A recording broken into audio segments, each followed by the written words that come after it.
미국이 바로 핵을 쏠 것이냐?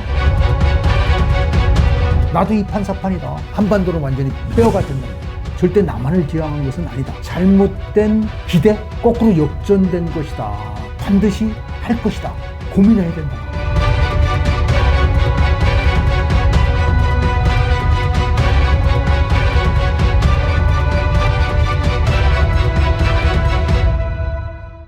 안녕하십니까, 정한혜입니다. 대한민국 국가 안보를 조금은 다른 시선으로 좌고우면하지 않고 팩트 위주로 여러분과 이야기를 나누는 채널 국방본색입니다. 가령 김정은이가 1KT, 5KT의 전술핵을 썸데이 어느 날인가 여건이 돼서 쐈다. 그러면 전면전으로 비화할 것이냐? 고민이 되는 분야예요. 가령 우리가 어떤 보복 공격을 적당히 북한도 견딜 수 있는 보복 공격을 해야지, 북한이 견딜 수 없는 보복을 했을 때는 말 그대로 2탄, 3탄의 전술핵, 더 큰 위력의 전술핵이 나왔고 한반도는 완전히 폐허가 된다는 거죠. 거기다 아까 말씀드린 것지만, 야, 미국이 바로 전술핵을 쏘면 바로 핵을 쏠 것이냐? 여기에 김정은이가 왜 전략핵을 만들겠습니까? 왜 ICBM을 만들고 괌을 타격할 수 있는 SLBM을 만드냐? 바로 당신이 나를 쏘면 나도 이 판사판이다. 워싱턴과 뉴욕을 향해서 쏠 수 있다. 멈칫거릴 수 있다는 거죠. 여기에 협상의 여지가 생기는 거고요. 협상의 여지가. 그래서 이 전술핵은 그런 면에서 협상의 여지를 만들기 위해서 서울을 타격하지 않겠다는 의미에는 바로 그런 아주 미묘한 전략 전술적 의미가 깔려 있다는 거죠. 90년도 이전까지는 남북 관계를 대한민국이 주도했어요. 노태우 대통령 시절까지 남북 관계의 주도는 한국, 미국은 의도적으로 빠졌어요. 미국은 지원 역할을 했어요. 1993년, 94년 1차 북핵 위기가 발생하면서 북한이 핵을 갖는 걸 용납할 수 없었던 미국은 영변 핵시설 폭격 계획을 세우고 전면전에 대비해 항공모함까지 한반도에 급파했습니다. 김영삼 대통령이 공을 미국에게 넘겼어요. 최악의 위기는 북한을 방문한 카터 전 미국 대통령의 중재로 남북 정상회담에 합의하면서 가까스로 봉합됩니다. 그 이후로 미국 주도 한국 지원이라는 그런 역학관계로 변해갖고 지금 이렇게 40년을 흘러간 거예요. 근데 틀림없는 것은 결국 한반도 문제의 해결, 마지막 책임도, 마지막 결과에 대해 책임도 누가 지느냐? 바로 대한민국 국민이 져야 된다. 종국적으로 미국이 한반도를 영원히 책임지지는 않는다. 결국 한반도 문제의 궁극적인 해결의 주체는 대한민국이 돼야 된다. 대한민국 국민이 돼야 된다. 대한민국 정치인이 돼야 된다. 이걸 어떻게 우리 한국 주도 찾아올 것인가를 고민해야 된다. 그럼 뭐냐 도대체? 그 해법을 얘기하라. 국가의 녹을 먹는 수많은 기관의 사람들이 그 방법을 차지하죠. 그런데 국민은 간절히 원한다는 거죠. 현재 이렇게 대비하고 있다. 지금 나타난 위협을 어떻게 관리할 것이고, 지금 드러난 취약성을 어떻게 줄일 것인가. 앞으로 5년 뒤, 10년 뒤의 계획을 보고 싶다. 그것을 듣고 싶다 하는 것이 국민의 목소리라는 거죠. 그 해답은 봉급받는 사람, 국가의 녹을 먹는 사람, 각 기관에 있는 사람들이 지금 준비하고 해법을 내놓아야 되죠. 이 방송은 그것을 촉구하는 것입니다. 우리 스스로에게 경고음을 날릴 필요는 있다. 왜냐하면 우리가 1958년에 미국의 전술 핵무기가 우리 한반도에 들어왔지 않습니까? 그러고서 91년에 한반도 제로화 선언에 의해서 다 나갔어요. 한반도에 비핵화를 실현하고 핵무기를 제조, 보유, 저장, 배비, 사용하지 않는다. 그러면 1958년부터 91년까지 우리 남한은 전술핵 무기를 갖고 있었고 북한은 없었어요. 야, 북한이 핵을 개발하는 것은 북한의 생존을 위해서 타당한 거 아니냐.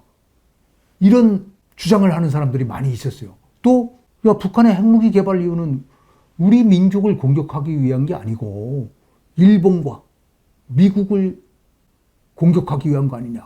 그래서 북한의 핵무기는 절대 남한을 지향한 것은 아니다. 이런 잘못된 기대, 잘못된 환상을 갖고 있다. 이러한 상황이 지금 거꾸로 역전된 것이다. 지난번에 9월 8일 날 북한이 핵무력 법령화를 발표한 것은 거꾸로 지금은 이제 북한은 전술핵 무기를 갖고 있다. 또 남한을 선제 타격할 수 있다. 그래서 완전히 상황이 전도됐다.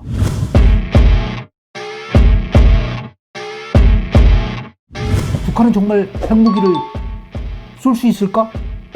전부 다 공멸하는 건데 의구심을 갖는 사람이 있어요. 핵무력 법제화에 대해서 우리는 정확히 인식을 해야 된다. 북한과 미국의 핵에 대한 교리 이런 것들은 약간 좀 다른 것 같아요. 북한은 뭐냐?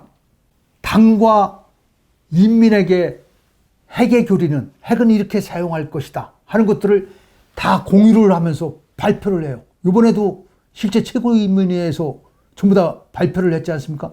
미국 같은 경우에는 소수의 정치 지도자, 소수의 군사 지도자만 그 내용을 공유해요.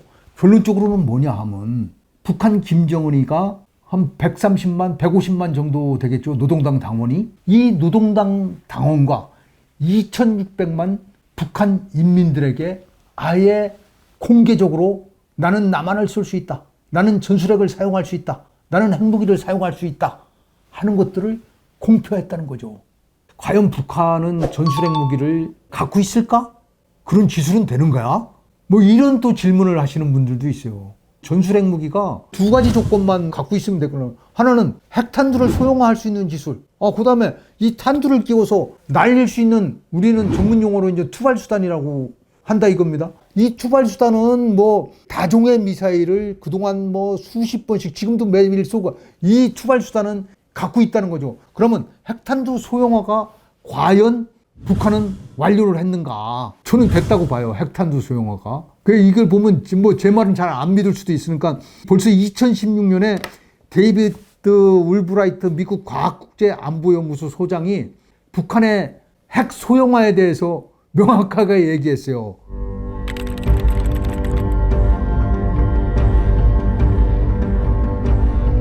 뭐 이렇게 벌써 2016년에 진단했어요. 그래서 핵탄두 소형화라는 것은 500kg 정도의 핵탄두를 미사일로 날렸을 때 한 마 3에서 마 10 정도 빨리 날아가야 되니까 이 정도 또 탄도미사일에 탄두를 장입할 수 있으면 그것은 핵탄두 소형화가 달성했다고 보는 거예요. 핵탄두 소형화는 이미 북한은 달성이 됐다. 또 심지어 지금은 북한은 공통탄두를 개발하고 있다.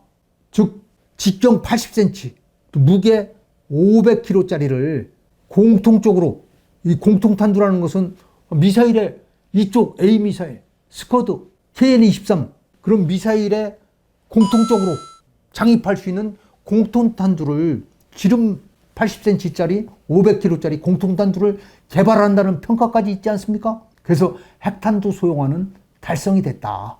북한은 그래서 전술핵을 김정일이가 작년도 8차 노동당 대회에서 아예 공개한 것처럼 우리는 전술핵을 갖고 있다는 것을 현실로 받아들여야 된다. 이 전술핵은 사용할 수 있도록 만들었다는 거죠.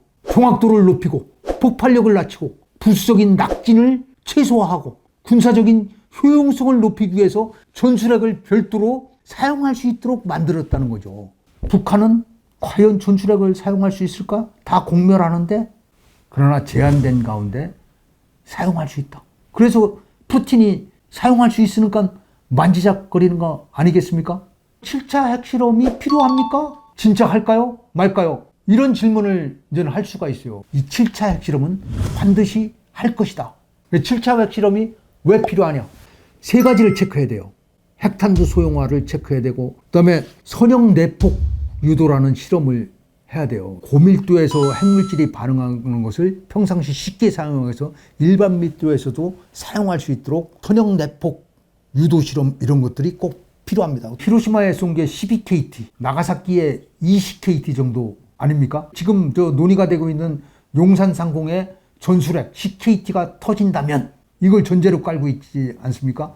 위력을 1KT짜리로 할 건가? 5KT짜리로 할 건가? 0.5KT짜리로 할 것인가? 이 위력을 조절하는 능력을 본인들도 확신을 가져야 되니까 이 7차 핵실험은 반드시 할 것이다.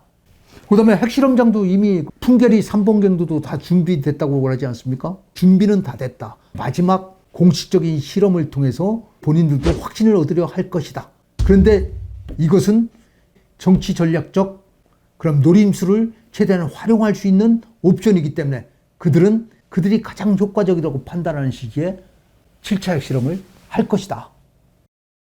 해색이 짙어진 러시아 푸틴이 기어코 핵 버튼을 누를 거란 공포가 여느 때보다 큽니다.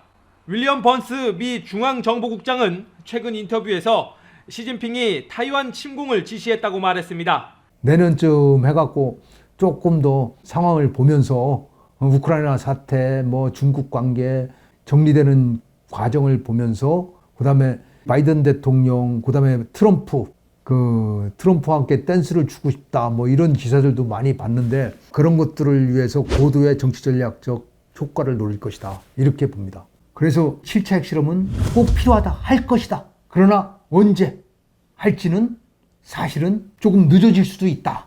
7차 핵실험을 한다고 해서 한국과 미국이 취할 특별한 패, 우리 국민이 야 잘했어 하고 큰 박수와 열광할 수 있는 그러한 패는 없다.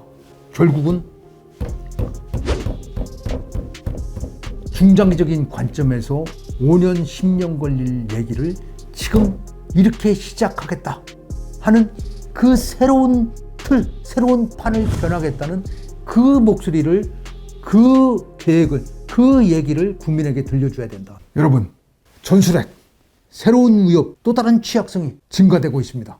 김정은은 무슨 생각을 하고 있을까요? 여러분 궁금하십니까? 채널 국방모색을 자주 시청해 주십시오. 좋아요, 구독 눌러주시면 김정은의 생각을 더 치밀하고 밀도 있게 파헤치기 위해서 노력하겠습니다. 감사합니다.